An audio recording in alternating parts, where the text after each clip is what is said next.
کچھ ہجڑے ملے آتے اور انہوں نے کہا کہ مبشر صاحب ہم تیاری کر رہے ہیں استقبال کی، آپ ہمیں بتا دیں کہ کب آنا. میں نے کہا کس کے استقبال کی؟ تو کہتے ہیں کہ جی بابر اعظم کے استقبال کی. تو اس نے مجھے بتایا کہ اس نے کہا کہ دیکھیں بابر اعظم اور بھوکیوں کا تعلق کیا. میں نے کہا کیا تعلق؟ باب ریاض کا باپ کون ہے؟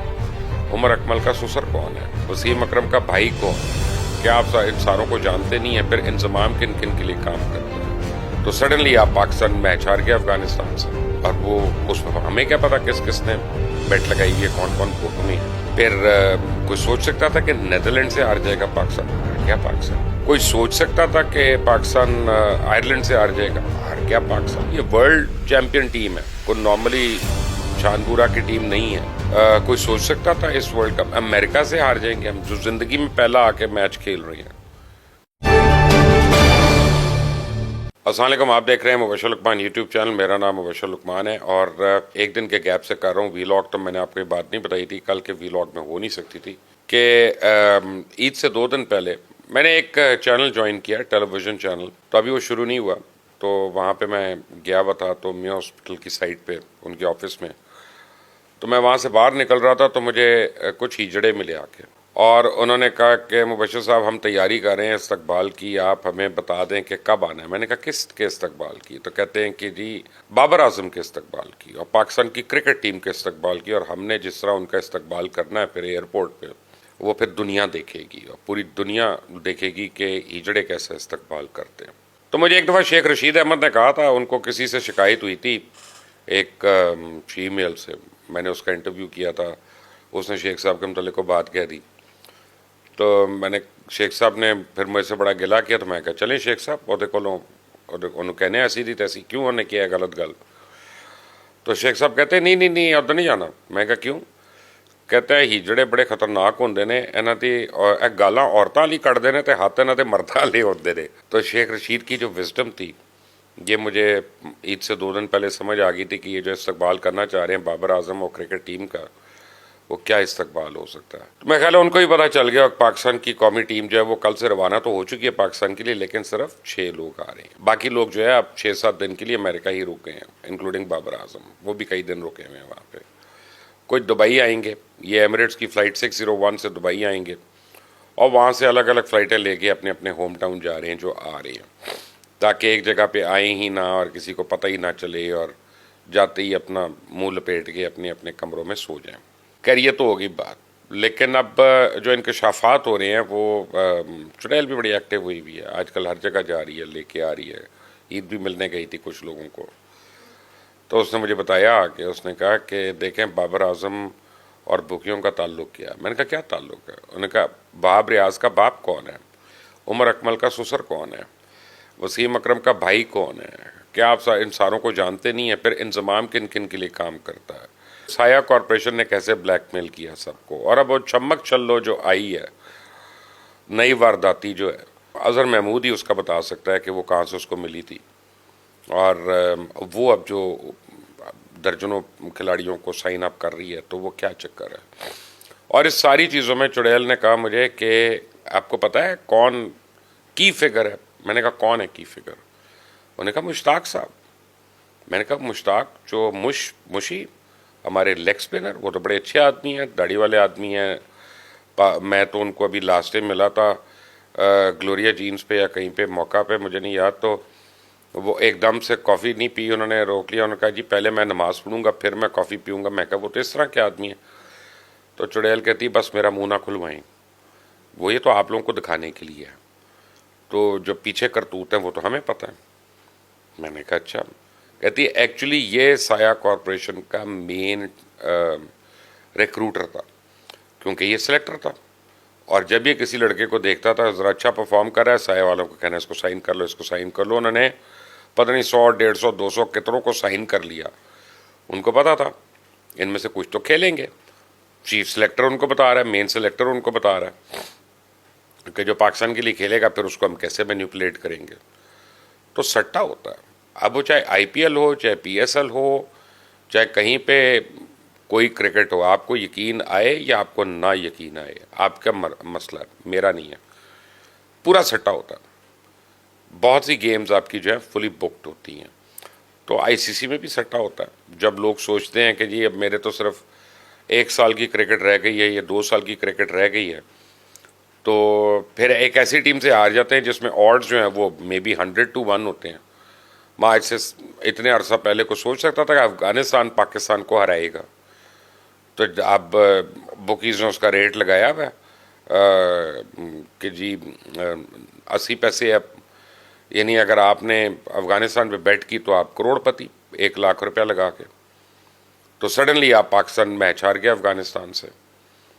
اور وہ اس میں ہمیں کیا پتا کس کس نے بیٹ لگائی ہوئی ہے, کون کون بک میں ہے. پھر کوئی سوچ سکتا تھا کہ نیدرلینڈ سے ہار جائے گا پاکستان, ہار گیا پاکستان. کوئی سوچ سکتا تھا کہ پاکستان آئرلینڈ سے ہار جائے گا, ہار گیا پاکستان. یہ ورلڈ چیمپئن ٹیم ہے, کوئی نارملی چھان بورا کی ٹیم نہیں ہے. کوئی سوچ سکتا تھا اس ورلڈ کپ امریکہ سے ہار جائیں گے ہم, جو زندگی میں پہلا آ کے میچ کھیل رہے ہیں کسی بھی ممبر کے ساتھ, ناٹ ایسوسیٹ ممبر, فل ممبر کے ساتھ پہلا ہی میچ آئیں گے اور وہ کنونسنگلی ہرا دیں گے. وہ سوچ سکتا تھا جس نے اس کے اوپر بیٹنگ کی ہوئی ہے. تو اب تھوڑے دن پہلے آپ دیکھیں نا, بابر اعظم کی نئی ای ٹرون آ گئی, آڈی ای ٹرون آ گئی. بڑی اچھی گاڑی ہے, میں نے بھی رکھی ہے, لیکن ابھی ان کو لگ پتا جائے گا جب اس کے الیکٹرک بورڈز اڑنا شروع ہوں گے بارشوں میں. تو بابر اعظم جو ہیں وہ انہوں نے کہا میرے بھائی نے مجھے گفٹ کی ہے.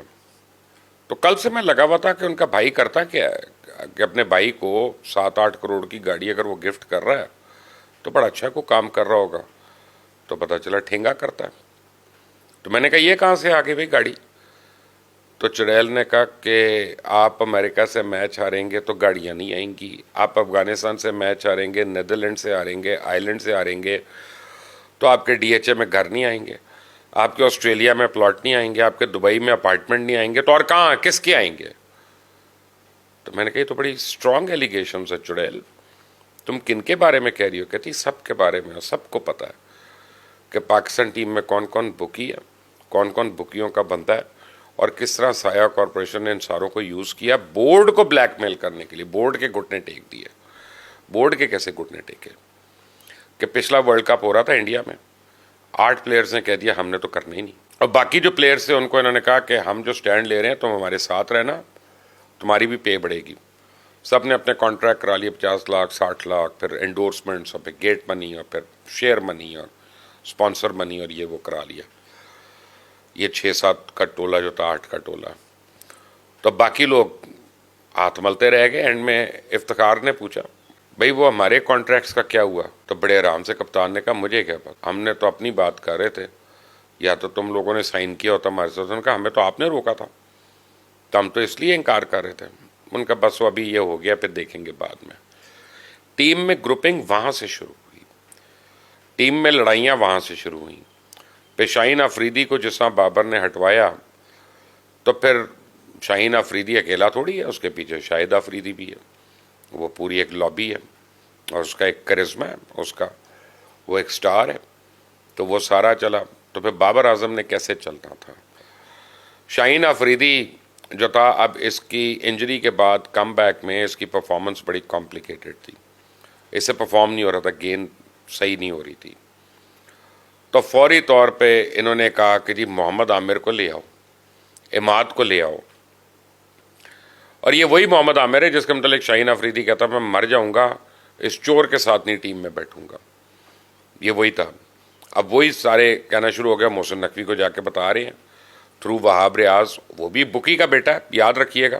اب تو پتہ نہیں اس کا بھائی کرتا ہے, کون کرتا ہے بک کو, مجھے نہیں پتا والی بک کون کرتا ہے, لیکن بہرحال تاریخ پوری ہے ان کی. تبھی تو سلمان بٹ بھی گیا, تبھی تو آصف بھی گیا, تبھی تو عامر بھی گیا, سارے اینی وے. اور جا کے انہوں نے محمد عامر سے بات کی جی, اور اماد سے بات کی, ان کو واپس لے آئے, اس کو پہلا اوور دے دیا, اس کو سٹرائک بالر دکھا رہے ہیں تاکہ سپر اوور بھی اس کو دے رہے ہیں کہ یہ جو شاہین شاہ افریدی ہے اس کو گالیاں نہ پڑیں, اس کو کوئی برا بھلا نہ کیا تیری پرفارمنس کیا تھی. مین سٹرائک بالر وہ ہے. اس کے بعد حارث رؤف کا دیکھ لیں آپ, یہ وہ جو ہمارا ینگ لڑکا ہے نا, جو بالر بھی ہے اور جس کو انجری ہوئی تھی ابھی, اس سے بڑا جلیس ہے. اس کو یہ نہیں چاہ رہا تھا کہ پرفارم کرے, اور انہوں نے بڑا کوشش کی اس کو کاٹنے کی. لیکن ٹیلنٹ بہرحال ہوتا ہے اور ٹیلنٹ دکھا جاتا ہے کہ کہیں نہ کہیں اپنے آپ کو دکھایا جاتا ہے. تو اب سارے الگ الگ جا رہے ہیں. محمد عامر وہیں سے جا رہا ہے اپنی کاؤنٹی کھیلنے, لیگ کھیلنے, اور سارے کرکٹرز نے آگے سائن کر لی ہے. کسی نے سری لنکا کی سائن کی ہوئی ہے, کسی نے مالدیوز کی سائن کی ہوئی ہے, کسی نے بنگلہ دیش کی, کہیں کہیں انگلینڈ میں, کہ ایک سال دبا کر یہ لیگیں کھیلیں گے اور اگلے سال اپنا جو ہے یہ خوش و خرم کہیں بیٹھ کے کامنٹریاں کریں گے اور لاکھوں ڈالر کمائیں گے اس پہ. انہوں نے پاکستان بیچنا تھا, بیچ دیا. ان کو سوات ہے کٹا. ہاں, سال کے بعد جب ان کو لگے گا کہ نئی ٹیم نہیں چل رہی, کیونکہ سارے جب نئے آئیں گے, ساری جب نئے آئیں گے تو نئی ٹیم تو اسٹرگل کرے گی. پہلے 1 سال 2 سال وہ بیچارے رگڑے کھائیں گے, کوئی بات نہیں. تو اس وقت قوم جب برا بلا کہے گی اور جب چیمپئنز ٹرافی میں مار پڑے گی جو تھوڑی عرصے کے بعد ہے, تو پھر سے واپس بلایا جائے. کس کو بلائیں جی, کس کو بلائیں, اس کو بلا لو, اس کو بلا لو, نہیں وہ اچھا تھا, اس وہ آئیں گے, ایک ایک میچ کھیلیں گے, پرفارم کریں گے اور چلے جائیں گے. ان کا موڈس اپرینڈی کیا ہے؟ ان کا موڈس اپرینڈی یہ ہے کہ یہ امام الحق ہے. امام الحق نے 2 اننگز میں سکور کر لیا. اب آگے ایک آ گئی ٹف پچ آ گئی, سخت پچ آ گئی. اس پچ میں وہ کیونکہ ڈاکٹر بھی پے رول پہ اپنے ہیں, وہ بھی تو کھا کھاتا ہے نا, وہ کون سا اس میں. ڈاکٹر نے کہا کہ جی یہ لکھ کے دے دیا گروئن انجری, اسپیزم ہے جی, اس کو کر لو ڈیٹیکٹ اسپیزم, یا بیک پین ہے جی. بیک پین دنیا کی کوئی مشین دیکھ ہی نہیں سکتی بیک پین, انہیں کہہ دیا. اب وہ آؤٹ ہو گئے جی اگلے میچ سے. وہ جو آکھی وکٹ ہے جہاں پہ بالرز نے کو پتہ ہے بالرز وکٹ ہے, وہاں پہ وہ نئے والے کو کھلا دیا. وہ بیچارہ 10 12 15 کر کے آؤٹ ہو گیا. تو کہہ دیا کہ جی اس کی تو پرفارمنس ہی کوئی نہیں ہے. اگلے میچ میں جی انجری سے ریکور کر کے امام الحق واپس آ گئے. کئی سال اس طرح کھیلتے رہے ہیں. یہی امام, یہی شاداب, یہی سارے یہ اسی طرح کھیلتے رہے ہیں کئی سال.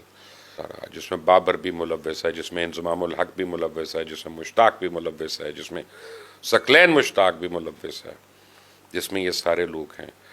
یعنی کمال کی بات یہ ہے کہ انہوں نے 3 بورڈ کے چیئرمین کھا گئے ہیں.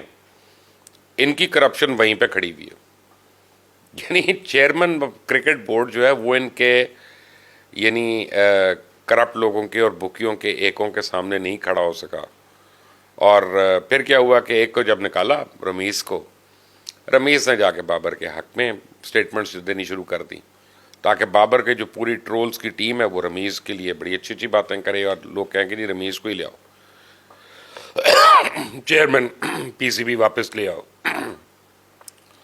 تو ایسا اب محسن نقوی کے لیے بڑی ٹف چوائسز ہیں. پہلی چوائس تو یہ ہے کہ وہ چھوڑ دیں اور کسی ایسے آدمی کو آنے دیں جو اس کا اہل ہے اور جس کو سمجھ ہے. ان کو تو نہیں ہے. دوسری یہ ہے کہ پی سی بی کے اندر جتنے لوگ ہیں ان سب کو ٹرمینیٹ کریں, اس پوری ٹیم کو ٹرمینیٹ کریں اور نئے سرے سے ینگسٹرز کو موقع دیں. کوئی جیتتا ہے جیتے, نہیں جیتتا نہ جیتے, 2 سال بھرے ٹیم مار کھائے, لیکن جو بھی آئی ٹیم میں وہ میرٹ کے اوپر آئی. ورنہ بابر اعظم اور شاہین افریدی اور آپ ساروں کو میں بتا دوں کہ جو ہجڑے میرے سے آپ کے گھروں کا پتہ پوچھ رہے تھے, میں پھر ان کو بتا دوں گا, تاکہ وہ استقبال جو بھی کرنا انہوں نے گھروں پہ ہی کریں جا کے. کہ آپ کتنی بار راتوں کو چھپ کے آئیں گے اور پھر 2 مہینے بعد بے شرموں کی طرح آپ کھیلیں گے. بابر اعظم 5 سال سے کپتان ہے, آئی سی سی کا ایک ٹورنامنٹ نہیں جیت سکا, نہ جتوا سکا. اپنی بیٹنگ کے چکر میں اس نے اور رضوان نے پاکستان کو بڑے امپورٹنٹ میچز ہروائی ہیں. اور اس کی ایک ٹرولز کی ٹیم ہے جن کو پیسے دیے جاتے ہیں مہینے کے, جو کنگ خان کے نام سے ٹرولز بناتے رہتے ہیں, میمز بناتے رہتے ہیں. وراٹ کوہلی سے مقابلہ ہے جی, تو فلاں سے مقابلہ ہے, تو اے بی ڈیویلیئر سے مقابلہ ہے. تمہاری اوقات نہیں ہے کہ تم کسی سے مقابلہ کرو. تم سب سے بہتر ہو, کوئی تمہارے جتنا کرپٹ نہیں ہے اور کوئی تمہارے جتنا برا کپتان نہیں ہے. اپنا خیال رکھیے گا. انٹل دی نیکسٹ ٹائم, اللہ حافظ.